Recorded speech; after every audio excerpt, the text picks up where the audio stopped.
আসসালামু আলাইকুম। আজকে আলহামদুলিল্লাহ আমাদের এখানে 7 রোজা মতলব 7ম দিন আবুধাবিতে।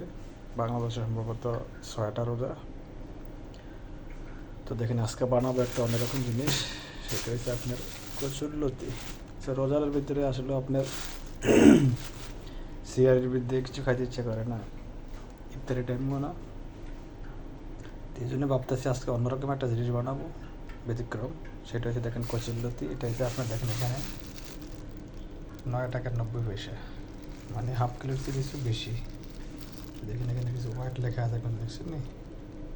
এই যে 660 গ্রাম। অনেক দাম লতির এগুলো। আমরা বলি কচুর লতি, আপনারা কী বলে জানি না।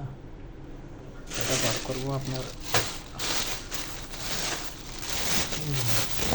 চিংড়ি মাছ আছে দেখেন,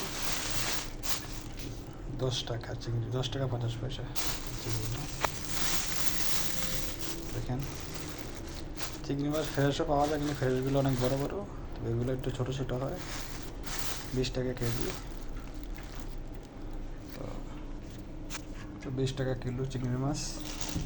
এখানে হাফ কিলোর উপর আছে, এখানেও আছে কিছু, এখানেও আছে। আপনার দেখেন সবগুলো দেব না, কিছু সামান্য দেব, মানে আদার থেকে অর্ধেক কাছে কিছু বেশি দেবো আর কি।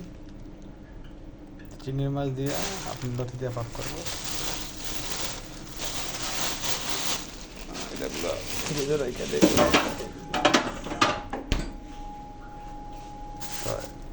লতি খাইলে বিলে হয় না কোনো ক্ষতি।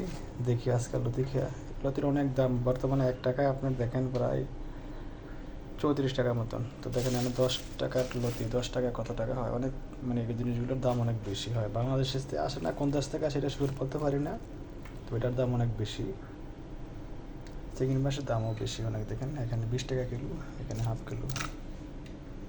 তো আপনারা কী বলেন এটা একটু জানাইবেন। আমরা বলি কচুর লতি। ধন্যবাদ।